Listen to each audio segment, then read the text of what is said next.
Ladies and gentlemen, welcome to a patch preview for Cosmonarchy. It's the future of the RTS. I got my stream chat here on the side. It's actually the first time that I, Pronogo, the lead designer of Cosmonarchy, am doing anything like this, really. So I hope you guys are excited. Not only is this patch preview going to be useful for anybody who has been following Cosmonarchy since the previous big tournament that we had, Acropolis #1, of course taken by Neblime, the man from Down Under. We are obviously going to be previewing some of the balance adjustments and also keeping you up to speed on some of the new features, bug fixes, we love bug fixes around here, and plenty more stuff. So I've separated out this video into timestamps below. As you see here at the top of the README, the patch notes here, we can see that there's a lot of changes here, and it is so much so that I have a very lengthy patch summary that you can read at your own leisure. I say let's get right into things. We can ignore the summary because we're going to dive right into the guts, and we're going to talk a little bit about some of the general changes, highlighting some of the technical progress that we've made. And occasionally, I will be checking in with my chat and seeing what's up. I'm on. Okay, good. When we have the big changes here, usually they're like right at the top in the general section.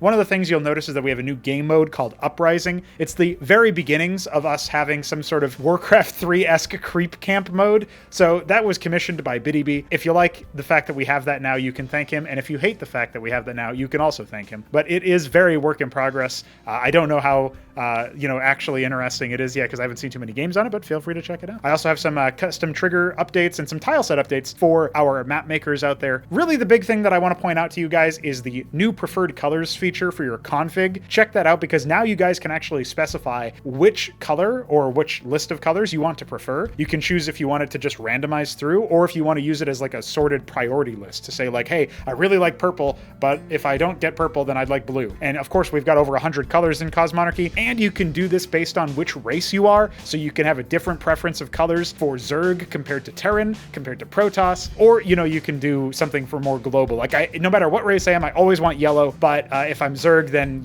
my second choice is green. Whatever the case may be, you can check those out in the config. You can always access your configs by launching Fraud Launcher 2, clicking the configs menu, and then clicking Cosmonarchy. That will give you the config, and you go to the bottom of that list, you'll see all of the color stuff. So shout out to Veek7 for that. And it's some really, really nice work. There's a load of other stuff that I'm going to scroll on past. The most important bug fix, besides obviously the desync resolution and the crash fixes that we've gotten, shout out, of course, to all of the community that have been reporting issues. Some of them are in the chat right now. And yeah, big deal is definitely the desync stuff. But in terms of what impacts gameplay when there is no technical issue, there was something that people probably picked up on if they were watching a lot of the competitive games, and that was that workers were not actually decolliding when they attacked a unit. This is actually true of any unit. It didn't have to be a worker, but it was most apparent and most common with workers. That issue has been resolved. That was a side effect of us making the units perform a little bit more smoothly. Now we wait until the unit is fully destacked, right? Unstacked, no longer, decolliding with other units before they can process any orders, including the attack command. So now if you're trying to attack your enemy with fast Zethra-cores or some other sort of melee unit like a Legionnaire, it's going to be a lot harder for them to just like basically right click on a one mineral field and then attack, move, and kill you. You don't have to worry about that quite so much anymore. We're back to how it used to be a little bit more with those melee units getting more efficient at destroying worker lines. So enjoy that, or maybe don't if you hated the fact that workers were always dying to Zethra-cores. I don't know what to tell you, man. I think that's hype as hell. All right, so that was the main thing. I did do a couple of other things. Hapsea, for example, reported that rally points were not actually cleared properly. If you right-clicked a unit and then that unit that was an enemy unit left your vision range, it would still be followed by your unit that popped out of the structure. So that's that. That's pretty much it for like competitive integrity stuff. Everything else is like, yeah, it's nice to have, and some of these were really actually big deals. Like, for example, the canceling gas cap, preventing harvesting in certain circumstances that Hamster reported, or Zorusaleth Swarming Omen kind of lagging the game a little bit. Veek7 was able to optimize the code there. A lot of that stuff is definitely pretty high value, but at the end of the day, the big deal, the big ticket items are the rally point issue, and of course the decollision issue. That basically touches every single game, especially that decollision one. So enjoy the fact that that's no longer a problem. We do indeed have some new models, Hierophant, courtesy of Balathal, and Uptecton, something that I was able to slap together real quick. The Uptecton is kind of enormous. In fact, we'll talk about the Uptecton a little bit later because we're obviously going to be having a lot of balance updates. And the other couple of things that you should pay attention to is the added reads section. We've got buff reads and other such things like when your unit is debuffed by a Herald or a Patriarch. Obviously, there's a Tyranny channel overlay now. All of this stuff is very, very big in terms of the level of visual clarity that some of these behaviors really needed. So we have a lot of that stuff. The Maverick Stimpack one is actually kind of big too, because once it's there and you get used to what all of the different colors mean, because there's going to be white for when the injection happens, orange for when the injection actually kicks in terms of the buff, then red when the injection falls off and you no longer have the buff. And like being able to play around that visual feedback and not just the audio cue, which could be coming from any one of the Mavericks that are on your screen, is actually really big and quite powerful as far as like being able to play around it, both as the player using the Maverick and the player fighting. Hopefully we see lots of Mavericks in the tournament games, because I'm sure there's going to be lots of Terran players. Don't tell me that there's only 2 Terran players. Well, don't worry, there's also 2 random players, so maybe that'll balance it out. Other than that, yeah, just new unit responses for the Patriarch. We actually implemented the banter system,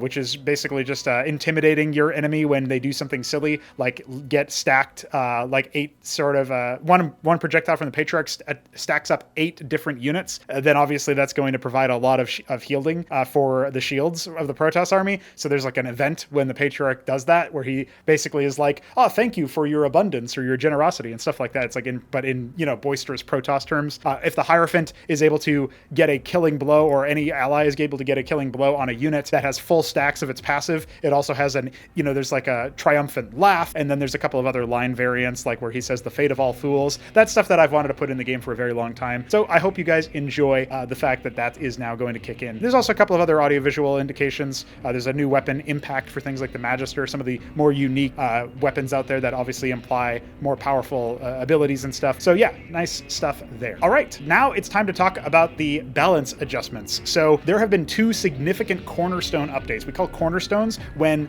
it's the case of the unit or the race indeed having this very impactful ability that applies to multiple units. So in this case, the Terran Reclamation cornerstone, which allowed them to raise corpses, raise the dead, reanimate them, turn them back in time, and lay claim to them, both of their allied units, their own units, or their enemies' units.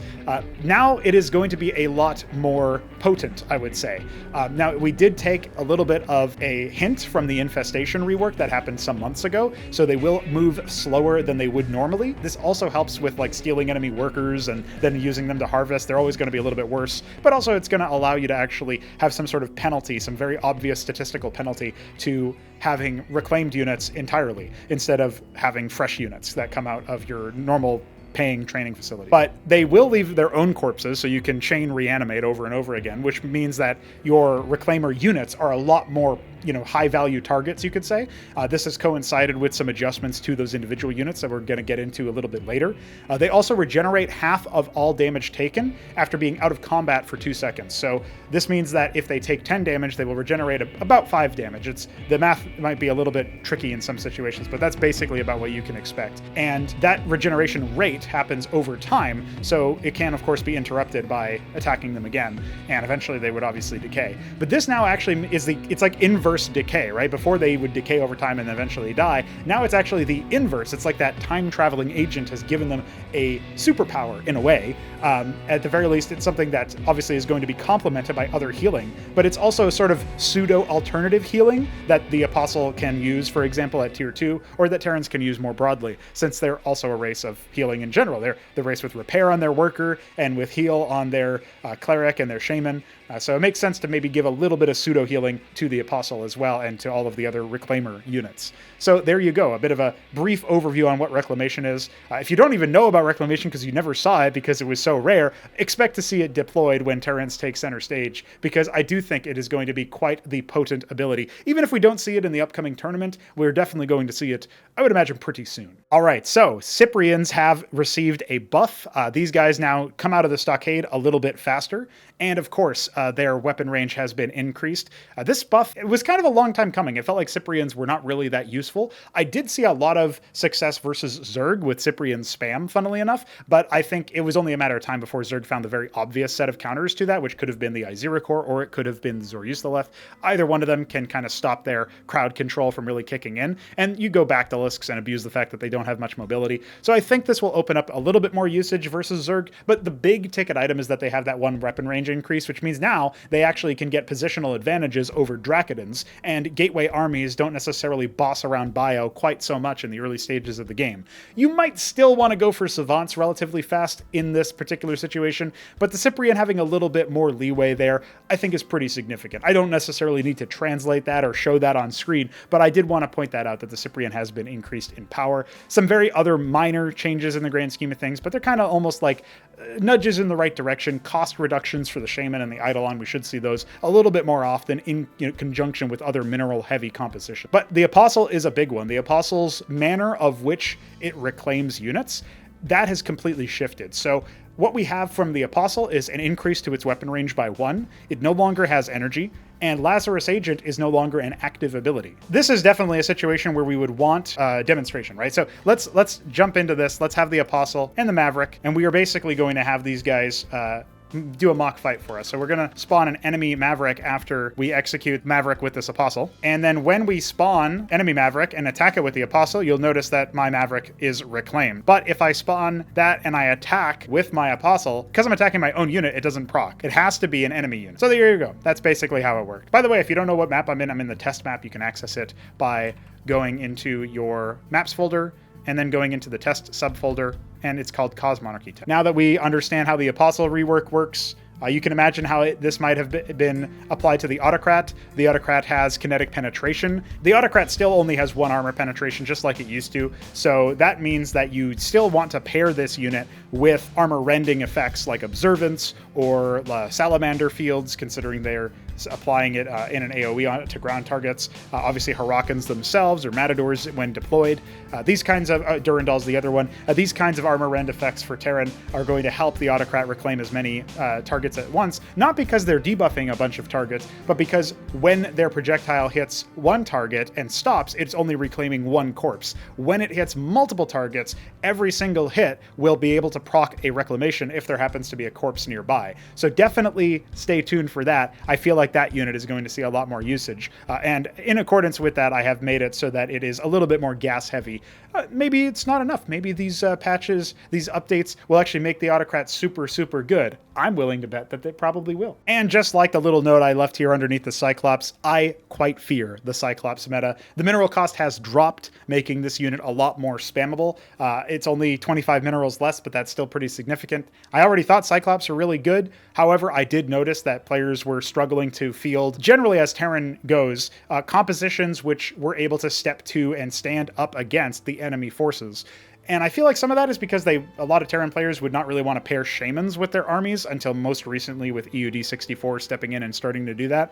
So this might actually be something that we end up reverting pretty soon into it, but I'm interested to see what the ramifications will be. Cyclops are fairly brittle units overall. I had an idea to maybe make it so that they had more HP, particularly since the Blackjack is losing HP. You can see that in the very next patch note that indicates that the Blackjack mineral cost is a little bit less. But as you can see right here, we have an increase to the Matador mineral cost at the same time. So we're kind of like swapping things out here a little bit. The Matador moving a lot faster, but having less turn rate, which means quite thematically, it's really good at charging and not so good at retreating. However, with all of that said, I do think mech will seem a little bit more attractive in certain situations now. It was already stretching ahead in terms of bio, compared to bio, in terms of what people were picking.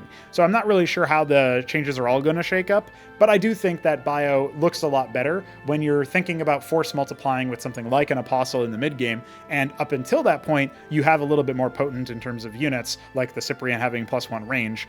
So I do think that that's going to happen. Obviously, the Eidolon being a little bit cheaper, the Shaman being a little bit cheaper, means that you're able to force multiply and also attack from afar a little bit more cheaply than before. Maybe we'll see a little bit more of a preference for that. There are some things that only bio can do, whereas there are also some things that only mech can do, and maybe mech is just the easier one to pull off initially, but we'll probably see more innovation as time goes on. I already saw some crazy things out of EUD when he was testing a lot of bio. Other than that, you'll notice that the Madrigal has had a reduction in both of its mineral and gas costs and a slight increase to its HP. This is in accordance with it being a dedicated anti-air unit in the early stages of its use, but I still think that its deployed mode is quite powerful. It's quite thematic. It's just a question of, were they being focused down too quickly? Maybe the answer was yes, hence the HP increase. Were they too expensive when they did end up going down? Maybe the answer is yes, hence the resource cost decrease. We'll see how this change shakes out if people end up using them. All right, closing out our changes, we have some changes to production and changes to the Salamander, Seraph, and of course, the Paladin. So let's get into those. The Salamander has been adjusted into a little bit of a cheaper in terms of mineral cost unit. It has lost some HP but gained some weapon range. This biases it more towards gas hungry compositions. If you have a lot of gas, then you can get a lot of salamanders, and this weapon range increase allows it to engage from a little bit more safely, which kind of offsets the HP decrease. The Seraph Irradiate cast range has been reduced by 2. This is mostly because I can see a lot of argument about how the Seraph itself doesn't really have to commit to a dangerous position, allowing you to essentially avoid ever needing to use its observance passive, for one, but also never really feeling like you're going to be punished by stepping too far, too close to the sun. And I do think that this Irradiate cast change will help that. The question is, does Irradiate need more of an involved rework? I know people like Veek7, my co-developer, my chromie, my brother in arms, so to speak, he thinks that the spell could be more improved. I was actually thinking about changing it a little bit more deeply as well. We'll have to see what shakes up in the next big patch, but for now, this is what we're settling on. It's a low impact change, but I do think that it's going to result in Seraphs having to step further into harm's way. We haven't really seen too many people abusing it. Obviously, Nebline was the last Terran to really heavily use it, so we'll have to see if somebody else can come up and still make it look OP. The Paladin is a very exciting unit for my money. It looks very cool. It obviously is very thematic with the fact that it just blankets the whole area in missiles, but previously, the missiles themselves were not really that interesting or not really that impactful. So what we've decided to do now is increase the splash radius by a fair number so that they more reliably impact targets at least a little bit. And the fact that the missiles move notably faster should help with the overall, impact rate in general, because when you're attacking a moving target, especially if it's moving away from you, a lot of the time the Paladin would waste its salvo and not really do too much. So just giving it a little bit more reliability when it comes to that. And we're down to just the production. So gas cost reduction for the Tinkerer's Tower might encourage people to use those units a bit more. I think there's a place for them. Not sure what that place is yet. We'll find out. Scrapyard has had a steep time cost reduction, as has the Palladium, by 5 seconds apiece. So I do think that's going to make transitioning into a more 1.5 style mech a little bit more significantly powerful. Timing attacks are opening up a little bit more, and we are seeing people use the new Matador, for example. So I think this should help that. The question is, do you need these add-ons for the Fulcrum to be useful? I don't think so. I think Vultures are pretty good. I think Goliaths are pretty good. Cyclops are now cheaper. Maybe that you can span them out and really stack up their AoE. We'll have to wait and see. And of course, very exciting news. The Hypnagogue has been actually implemented. It now is indeed there from the Apothecary. A tier 3 unit. Maybe we'll see it, maybe we won't. But it has that teleportation spell, so definitely check that one out. And now I'm going to go ahead and demonstrate the Hypnagogue's ability. So it has, through the looking glass, there's a 2-second channel. You can see here that it has a modest range, and it has a little bit of a wind-up, and then it blinks the target to that location. But it's not just the Hypnagogue that we're talking about here, because if I were to do that again, I will also bring with me all of my allies. Pretty cool ability. Hope to see it used at some point. Doubt we'll see it in the tournament. It is a tier 3 unit, but who knows what'll happen. All right, put your Protoss hats on. I don't know what they look like, but I'm sure they're gold. We have a slight nerf to the Legionnaire. Its sight range reduction means that it'll be slightly less impactful as a scouting unit. I still think it'll be a great choice, but maybe not the only one if you actually want to see everything and know what's going on. The time cost reduction is, or increase rather, is a little bit of a rollback to a time cost buff it received some time ago.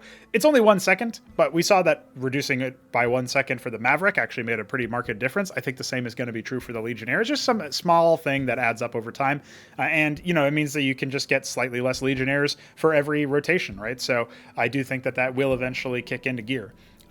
So far in testing, it seems like the Legionnaire is no longer the dominant unit in PvP, but I also haven't seen every PvP game that's been played yet, so we'll have to wait and see. The Amaranth has doubled its shield count, so that means that it will be a lot more useful overall. I'm excited to see whether the Amaranth will emerge as a more powerful unit, but I think there's some other changes in here about the Grand Library that are going to make that a pretty good choice. The Pariah, of course, now blocks Titanic movement. This is the Penumbra and now the Uptecton. Previously it was only the Penumbra. Titanic movement is related to the Titanic Stride passive, where you have the ability to walk over small units and even things like pylons and mineral fields. So that definitely is going to make Pariahs a little bit more attractive when fighting heavy Terran mech, and of course when fighting Uptectons. It's a very minor detail, but a lot of the other units that were the Pariah size already blocked the Titanic movement, so you could almost think of it as a bug fix. Like, how did the Pariah escape? Well, it hasn't now.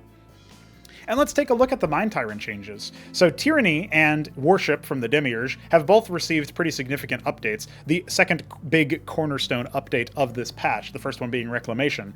The way that Tyranny now works is that it basically is a single target cast. You can only affect one unit at a time, and it applies a ramping slow that eventually turns into a stun, and that stun effect, while active, will seize control of the unit when they take fatal damage. So now, I have a unit that requires my opponent to lose the unit in terms of HP damage dealt in order to be taken command of.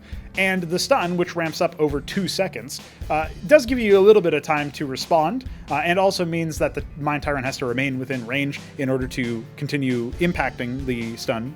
So that seems like it'll be much more fair, much more interesting, and much more exciting actually when it gets pulled off, but it's still useful to cast even if you don't think you're going to get the unit killed, just so that you can maybe slow them down, catch them up in surround, stun them, some other sort of loss of control or loss of mobility CC effect. I think it's a neat way to imagine the unit being used. It already has Maelstrom for general slowing. You could imagine pairing Maelstrom with Tyranny to sort of like make sure that the unit doesn't escape. But Maelstrom has its own ramifications as well, so let's see what ends up happening with that. This is what the new Mind Tyrant Tyranny looks like when you have it unit actually stunned. So let's demonstrate how it works when you actually cast it. You get to see the new fancy charge up overlay. And you'll also notice that I can only control one unit like this at a time. So if I were to quickly clear the deck here and then spawn a Phobos, which is a pretty potent unit, I'm not actually sure if this will end up working out, but I should be able to cast it to impact it, right? And then just see if I can... Yeah, okay, I managed to make it happen. So it does take a little bit of micro where you have to be in the right spot. Odds are you're not going to be able to do this if you try to approach it more directly. But you can see here that the unit is indeed stunned like this. And if I were to, again, do this very silly move of giving that over there, you can see that my unit will indeed die. But if these units were to take fatal damage, they would then be moved along. So that's the new Mind Tyrant. I'm excited to see people get into action and actually use it. Archon has been buffed to significantly reduce its mineral cost, but it's also lost 1 armor. I don't know if this is going to have a significant effect, but because the Ancestral Archives became more expensive, both in terms of resource cost and build space, I expect that Archons will see a little bit less often, but when you do make that resource cost and you that expensive purchase, you should be able to actually train a lot more Archons out now, and it'll be more of an interesting decision as to like, okay, do I make a lot of Archons because I can afford it, or do I do something else, right? One of the other things that we might consider is reducing its time cost later on in its lifespan, because maybe it's one of those things where, in terms of the time cost, it never really makes sense to make Archons when you could have uptime on, you know, the Patriarch or the Uptecton. But I think the Archon is pretty good, actually, quite cost efficient now. It's only a question of whether or not the other units are too much better. Okay, so with the Uptecton, I can talk a lot about the Uptecton. But first, I guess I should show off the Hierophant. The new Hierophant model is like this. You can see it moves quite fast. Very fidgety gentleman, and of course when it attacks, it will debuff enemy targets, and if it were to get this bad boy to the full stacks like that and then kill him, he would play a banter line. That's pretty much it. Now if we go over and check out the Uptecton, this dude is massive. This dude is the size of a Star Sovereign. That's pretty big. And of course, as mentioned before, it can just walk over small units. That's pretty cool. So its main gun has actually received an adjustment here. You'll notice it deals 60 damage, but it's 5 times 12. And it has the same sort of delay that the Architect has before firing all of its projectiles at once. This means that armor will take a little bit more of center stage versus it, whereas we would be dealing 60 damage to the Maverick that we just attacked, assuming it had 60 health. Attacking a unit with 4 armor only deals 40 damage, right? So that's a decrease of 20, pretty significant there. You can imagine that increasing the armor further with some aura effects through the Azazel or something like that would obviously help with this even more. So that is the new Uptecton. You'll notice that it doesn't have a secondary weapon. That has been removed, so it can no longer shoot air units. I look forward to seeing people take this unit out to try off the deck, or so to speak, and actually get to see what it does. We have increased its mineral cost a little bit, decreased its turn rate, made its movement speed overall a little bit faster, and increased its transport cost, in addition to those weapon changes that I mentioned. And of course, no longer collide with small units. So that's very cool. Very terrifying, I think.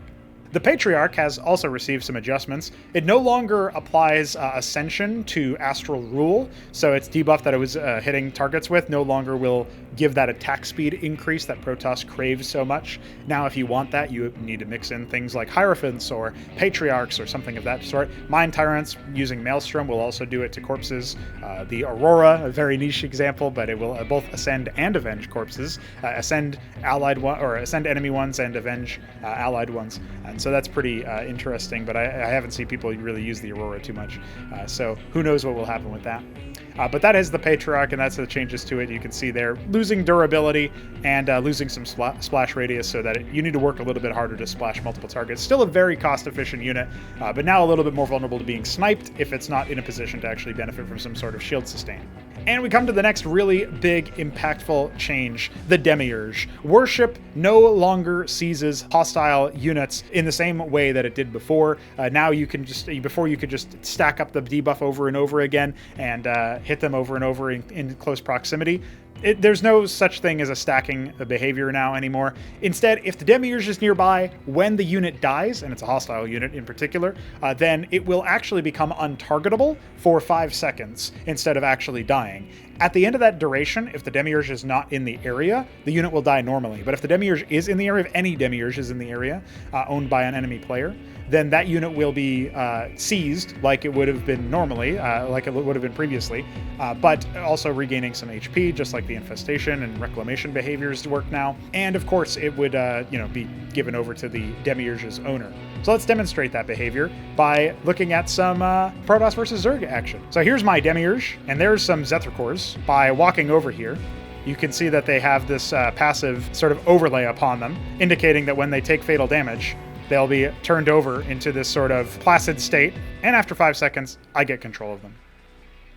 So you can imagine this is going to be pretty impactful versus Zerg because they do field a lot of melee, but you can also imagine that with the Demiurge being the way that it is in terms of having 5 armor, decent durability, I mean, maybe not for a tier 4 unit, so to speak, but still reasonable durability, especially with the armor, you can sort of walk him in to wherever you want to go. Now, there are no statistical changes to worshipping or tyrannized units the way that there are for reclaimed units or for the infested units, so they don't move slower or anything like that. This does mean that maybe there's an opening for you to just steal tech and then use their workers or whatever the case may be. But we're going to be thinking about ways to change that up in the future, just to give these units some sort of statistical change. But broadly speaking, this behavior will persist, I believe, until the end of the life cycle of Cosmonarchy. So a pretty cool new default here.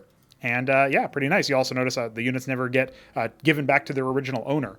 This is also true of units that were controlled by Mind Tyrants. You don't have to worry about the units falling back to their original allegiance. You can move your Demiurge as far away as you want, and they're still your units. And if you happen to be a high StarCraft 2 Grandmaster fielding Clarions for the first time, attempting to force a desync to happen, sort of the way that I assume Shambler was trying to do way back when, one of the things that you can do is you can build the Clarion, and it won't do any of those things. It never did the desync part, but it also will no longer proc on hits, so you don't have to worry about Mind Tyrants controlling your entire army.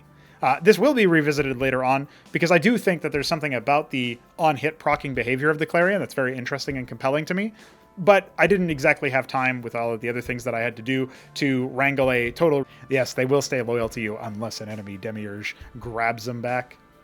Aside from that, we just have some minor housekeeping to do at the end of the Protoss tech tree changes. We see that we have the binding plasma for the Gladius. It says no longer procs immediately on unit death, and now correctly creates an effect on impact, even if the target is dead at the time of impact.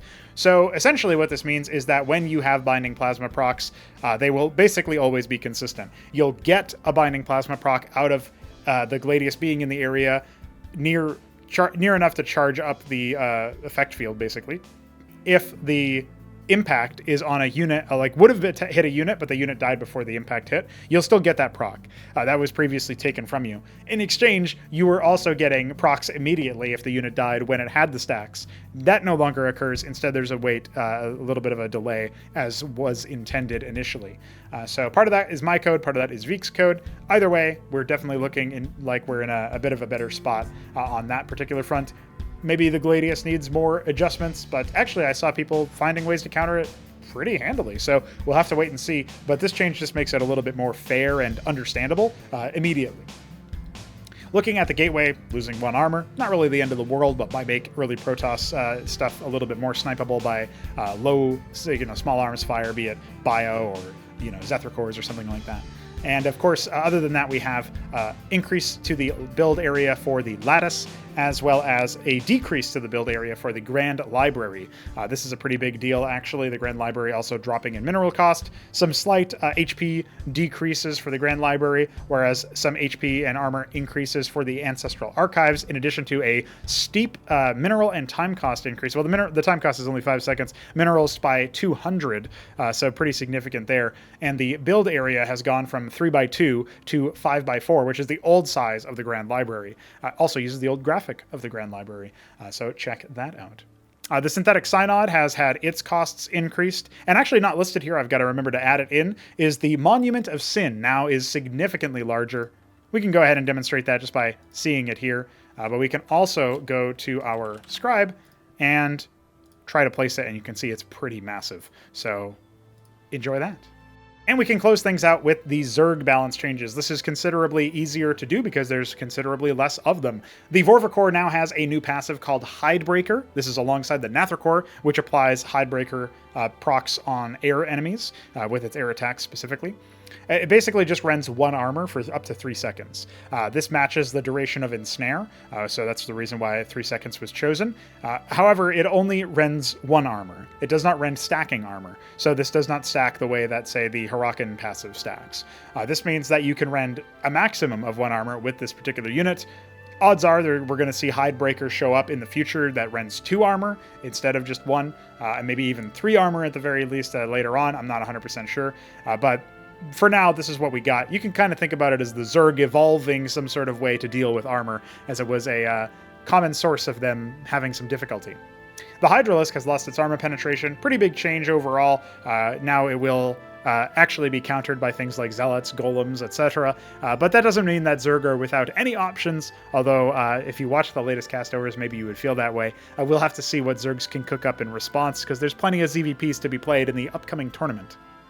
And the Aziracore has had a time cost reduction and a weapon cooldown reduction, which means attack speed increase. This is a little bit of an indirect nerf from Crushing Tide's bug fix. I glossed over that, but it was attacking 1 extra target than it was intentional, than was intended. So in this particular update, I'm basically just making this unit a little bit more commonplace. Actually reducing its time cost was something I was planning on doing anyway, but its cooldown going up, going down a little bit, its attack speed going up a little bit, should offset the unexpected nerf that we found when Roller Skates reported that bug. So shout out Roller Skates, and shout out Newt too. We've got more Tathracor changes coming in here. You'll notice that their gas cost is now 25. And that is a pretty significant, improvement there in terms of that. And they've lost 1 time cost. I don't remember why I did the 1 time cost thing, but enjoy. The Sasirvaleth is another new unit. It's the second and last new unit for this particular patch. It is essentially going to give lifesteal, the way that Saber Siphon works for Tethzora cores, Ultra cores, Rilaro cores. That Saber Siphon behavior. Oh, and it's also on the Gitora core. Nobody knows what that unit is. Don't worry. The Sasirvaleth is indeed a situation where, yeah, it gives you that. It gives you that lifesteal proc. It's from the Axtoth axis, which is the same structure you get the Excitralisk and the Mortothra core from. And if we were to go ahead and put it up here, you can see when I put my Maverick nearby and I spawn an enemy Maverick, my Maverick here is dealing 6 damage, so it constantly gets 6 damage back because it's a 100% lifesteal. That's a pretty significant buff. It's a very powerful unit at the end of the game. We'll see if people can make it happen. Now, the Sasirvaleth doesn't have an attack, so it can't benefit from this itself, but still, pretty pog unit. And lastly, the Vornath Pond has dropped in gas cost, but increased in mineral cost to be 75-75. I think this change has gone very well. It means that you can actually go for the Vornath as like a side grade alongside maybe a Hydrith opener or something. And people are also trying out a pool into pond immediately without even bothering with the den or with the shroud. So kind of interesting. We'll see if that one holds true. And that just about does it for our May Royal Invitational preview for the patch. I hope you guys are excited. We got a whole new map pool, so many new maps, some old maps, even some maps that are updated as well. I'm looking forward to bringing that action to you later today as of when this video goes live. Hope this was helpful for preparing you for what is to come in this patch. And yeah, pretty big stuff. I guess I'll do this more often. Let me know how you felt about it and if I need to change anything up. And shout out to the live chat as well. You guys are awesome. GG.